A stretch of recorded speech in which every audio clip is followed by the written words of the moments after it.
Ang mabuting balita ng Panginoon ayon kay San Marcos. Noong panahong iyon, nagtungo si Jesus sa lupain ng Tiro at tumuloy sa isang bahay doon. Ayaw sana niyang malaman ni naman na naroon siya. Subalit, hindi gayon ang nangyari. Ang pagdating niya ay nabalitaan ng isang inang may maliit na anak na babaeng inaalihan ng masamang espiritu. Pumunta siya agad kay Jesus at nagpatira pa sa kanyang harapan. Ang babaeng ito'y hentil, tubo sa Syrophonica. Ipinamanhik niya kay Jesus na palayasin ang demonyo na nasa kanyang anak. Ngunit sinabi ni Jesus, kailangang busugin muna ang mga anak.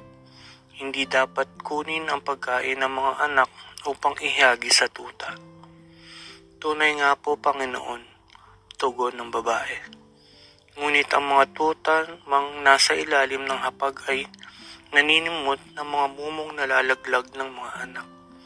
Kaya't sinabi sa kanya ni Jesus, dahil sa sinabi mo, maaari ka nang iniwan na ng demonyo ang iyong anak. Umuwi ang babae at naratnan niya sa higaan ang bata. Iniwan na nga ng demonyo. Ang mabuting balita ng Panginoon.